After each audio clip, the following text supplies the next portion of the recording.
నమస్తే. ఇన్నాళ్ళు నన్ను సపోర్ట్ చేస్తూ, ఎంకరేజ్ చేస్తూ మీ ప్రేమని నాకు అందిస్తున్న ప్రతి ఒక్కరికి కృతజ్ఞతలు.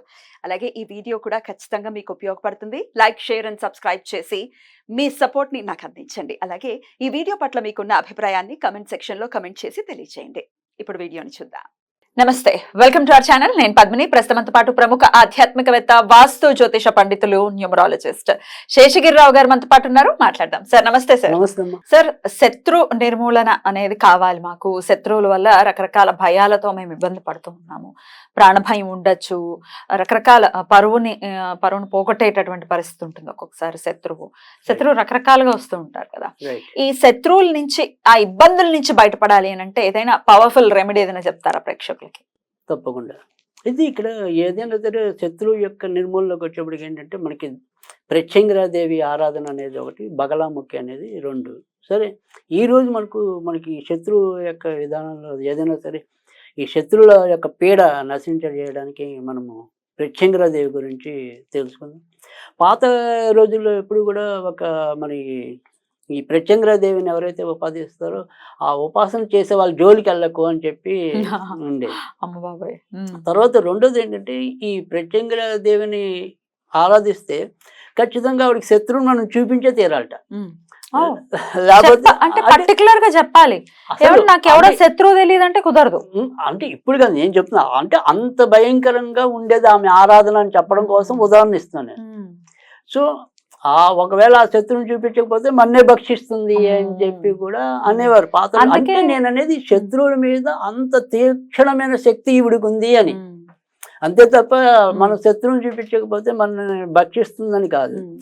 శత్రువుని నశింపజేయడానికి ఈవిడ మించిన ఆరాధన ఉండదు అని చెప్పడం కోసం అని చెప్పి చెప్పారు.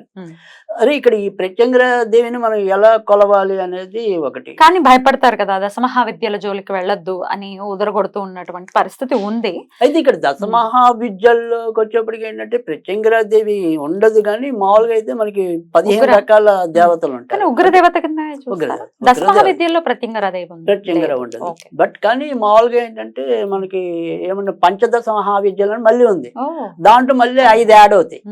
అప్పుడు ఇవి ఉంటారు. సో అలా మనకి ఏమైనప్పటికీ కూడా మీరు చెప్పినట్టు ఏంటంటే ఇవన్నీ కూడా మనకి కొంతవరకు ఉగ్ర దేవతలుగా కీర్తించబడటం, తర్వాత మనకి ఎక్కువగా పరిచయం లేకపోవటం. సో అందుకని ఈ ప్రత్యంగిరాదేవి ఆలయాలు అనేప్పటికీ ఏంటంటే మనకి హైదరాబాద్లో నేను అనుకుంటాం ఎల్బీ అటువైపు వనస్థలిపురంలో ఉన్నట్టుంది. తర్వాత విశాఖపట్నంలో మరి కొత్తాలం పీఠాధిపతి ఆధిపత్యంలో నిర్వహించబడే లలితపీఠంలో ప్రత్యంగిరాదేవి ఉండేది. సో అదృష్టవశాత్తు అక్కడ నేను 2 ఏళ్ళు ఉన్నాను. ప్రత్యంగిరాదేవిని ప్రత్యంగిరాదేవిని ఉపాసించటం అనేది, తర్వాత రెగ్యులర్ గా ఆవిడ యొక్క దర్శన భాగ్యాలు కూడా అక్కడ ఉండటం. తర్వాత ముఖ్యంగా ఏంటంటే ఇదే నేను చెప్పిన ఈ విశాఖపట్నంలో మన లలితపీఠంలో ఈ ప్రత్యంగిర హోమం కూడా బాగా నిర్వహించడం అనేది ఉంటుంది. సో అలాంటి ఈ హోమం చేసి చాలా మందికి నేను నలుగురికి ఇస్తే నలుగురు కూడా గన్ షాట్ గా అవి పనిచేస్తాయి. ప్రత్యేక హోమం చేయడం ఎండు మిరపకాయలతో చేస్తాం. నివేదన కూడా ఎరుపు రంగులో ఉండాలి. సో జాంగ్రీ గానీ అలాంటివి నివేదన చేస్తారు ఎర్ర రంగులో ఉండేవి. సో ఇక్కడ నేను వచ్చేప్పటికి ఏంటంటే ఈ ఏమంటాము వాటిని మిరియాలు. సో మిరియాలతో ఆరాధించడం అనేది తేలికైన పద్ధతి. అంటే హోమం చేయించుకునే వాళ్ళకి ఎలాగో ఆ హోమ ద్రవ్యాలన్నీ వేరుంటాయి. అది అందులో మీరు చెప్పిన ఖచ్చితంగా ఎండుమిరపకాయలు అనేది అయితే ఖచ్చితంగా ఉంటుంది. సో నేననేది ఇప్పుడు హోమ తంతు వెళ్ళటలేదు. ప్రతి ఇంట్లో వాళ్ళు తేలిగ్గా చేసుకునే పద్ధతిలోనే మనం చెప్పడానికి కోసం మనం ప్రయత్నిస్తున్నాం. సో ఆ రకంగా ఏం చేయాలి అంటే కనుక ఖచ్చితంగా శత్రువు ఉంటే కనుక శత్రువు నామం చెప్పుకోవటం అనేది, లేకపోయినా కూడా మనకి శత్రువులు ఉండకూడదు, అందరితో మన జీవితం మంచిగా వెళ్ళిపోవాలి అనే సంకల్పం. ఆ రకంగా కూడా ప్రత్యంగిరాదేవిని కొలవచ్చు. నేనైతే కనుక ఖచ్చితంగా ఆ రకంగానే మనకి ఎవరికి కూడా ఎప్పుడు శత్రు బాధ ఉంటే అది నిద్రలో అయినా సరే ఇబ్బంది అవుతుంది. రాయిలాగా. ఇంకొక ప్రశ్న అండి, ఏడుస్తున్నారండి మమ్మల్ని చూసి అని చాలా మంది చెప్తూ ఉంటారు. వాళ్ళ ఎదుగుదలని ఓరవలేని ఉంటుంది, డెఫినెట్ గా ఉంటుంది. ఏడు చేస్తూ ఉంటారు, వీళ్ళు ఎలా ఎదిగేస్తున్నారా బాబు మనకెందుకు రావట్లేదు అని. అప్పుడు కూడా ప్రత్యంగిరాదేవిని ఉపాసించవచ్చు అంటే దండం పెట్టుకోవచ్చు. నేను ఇప్పుడు చాలా మందికి అర్థం కానిది ఏంటంటే ఇవాళ చాలా మంది ఇలా ఈ నరఘోష పోవడానికి నరఘోష యంత్రం అని పెడుతుంటారు కొంతమంది, తర్వాత దిష్టి గణపతి అని చెప్పి పెడుతుంటారు. కానీ నేను ఇంటి ముంగట మనం ఏదైతే సింహద్వారం ఉంటుందో ఆ సింహద్వారానికి పైన పెచ్చంగిరాదేవిని పెట్టి చాలా మందికి మంచి చేయటం అనేది కూడా జరిగింది. సో ఈ పెచ్చంగిరాదేవి బొమ్మ అయితే కనుక మనకి పటాలు అయితే కనుక ఇక్కడ హైదరాబాద్ అయితే అంతకితం నేను స్కందగిరిలో సుబ్రహ్మణ్యుడి గుడి ఉంది కదా, అక్కడ తీసుకుని దొరికింది. సో అది తర్వాత నేనే వచ్చేప్పటికి ఇంకా మంచి యంత్రంతో కూడిన పెచ్చంగిరాదేవి బొమ్మ కూడా సంపాదించి దాన్ని పటం కట్టించుకోవడం అనేది కూడా జరిగింది. కానీ ఖచ్చితంగా ఏమంటామంటే ఈ బగలాముఖి అనేది నాకు నేనుగా ఎక్కువ చేసుకుంది, కానీ ఇతరులకు ఇచ్చింది తక్కువ. ఇటీవల కొద్దిగా బగలాముఖి అనేది ఇస్తున్నాను కానీ, బట్ ఈ వరకు అయితే కనుక ప్రత్యంగిర నేను చాలా ఇబ్బందికరమైన పరిస్థితుల్లో ఆవిడ తప్పకుండా వాళ్ళని రక్షించింది. ఇంట్లో మరి మేము చేసుకోవాలండి, ఈ హోమాల విషయాలు పక్కన పెట్టేస్తే అదిగా ఇంట్లో చేసుకోవాలంటే అమ్మవారి పటం ఖచ్చితంగా ఉండాలా, ఇట్లాంటి రకరకాల డౌట్లు వస్తాయి, ఎలా చేసుకోవాలి? అది అమ్మవారి పటం పెట్టుకున్నప్పటికీ కూడా తప్పేం లేదు. అయితే ఇక్కడ అమ్మవారి ఫోటో పెట్టుకోవాలనుకున్నప్పుడు ఏంటంటే అది దక్షిణం వైపు ఆవిడ ఉండాలి. సో దక్షిణం వైపు కనుక ఆవిడ ఫోటో పెట్టుకుని నిరభ్యంతరంగా, అంటే మన ఎదురుగుండా కాకుండా పక్కకి మనం సాధారణ తూర్పులో ఉంటాం, తూర్పు మొహం చూస్తాం. సో దక్షిణంగా ఆవిడని పటం పెట్టి చేసుకోవటం అనేది ఒకటి. సో ఒకవేళ అలా చేయలేకపోతే ఇంకా దుర్గాదేవికి డైరెక్ట్గా చేసుకోవచ్చు. లేదు దుర్గాదేవి కూడా లేకపోతే లక్ష్మీదేవి అనేది మనం అమ్మవారి కింద చెప్పం జనరల్గా. సో ఇంకేదైనా దేవతలు ఉంటే లలితాదేవి కానీ, లలిత ఉంటుందిగా, లలిత ఉండని ఇల్లు అలా ఏదైనా కానీ లక్ష్మీదేవి కానిది అమ్మవారి అంతలో ఏదైనా కూడా పెట్టుకుని ఆవిడకే మనం చేసుకోవచ్చు. సో ఇక్కడ ప్రత్యంగిర దేవికి వచ్చేప్పటికి ఏంటంటే మంత్రం చేసుకోవడం అనేది కొద్దిగా కష్టం ఉంటుంది. అది కొద్దిగా పెద్ద మంత్రం అనేది ఉంటుంది, అది వీళ్ళు చేసుకోవాలంటే కూడా కొద్దిగా కష్టం ఉంటుంది. ఉపదేశం కూడా అవసరమా? ఉపదేశం ఉంటే మరీ మంచిదే, కానీ అంత తేలిగ్గా వచ్చే మంత్రం కాదు, కొద్దిగా కఠినంగానే ఉండటం అనేది ఉంటుంది. అందుకే మనం సింపుల్గా ఏంటంటే అందరూ తేలిగ్గా చేసుకునేందుకు ప్రత్యంగిర గాయత్రి ఉంటుంది, అది చేసుకోవటం అనేది ఉత్తమం. సో దాన్ని ఎలా చేసుకోవాలి అంటే కనుక ఓం కరాల వదనాయ విద్మహే జివాగ్రజాల ధీమహి తన్నో ప్రత్యంగిర ప్రచోదయాత్. కరాల వదన అంటే సింహముఖం ఉంటుంది, జివాగ్రజాల అంటే ఎప్పుడు కూడా నాలుక మీద మంట ఉంటుంది ఆవిడికి.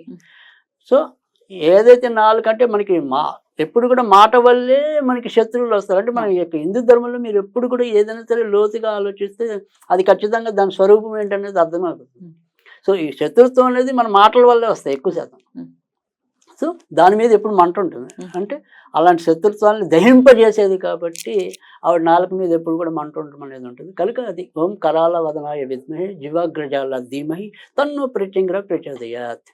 ఇది 27 సార్లు చదివి ప్రతిరోజు కూడా, అంటే ఇప్పుడు అదొకసారి చదువుతాం, ఒక మిరియం గింజ అక్కడ వేస్తాం, మళ్ళీ రెండోసారి చదువుతాం, మళ్ళీ ఒక మిరియం గింజ వేస్తాం. అమ్మవారి దగ్గర మనం ఇప్పుడు ఏదైతే అక్షంతలు ఎలా వేస్తామో ఆ అక్షంతల రూపేణ ఈ మిరియాలు వేస్తాం.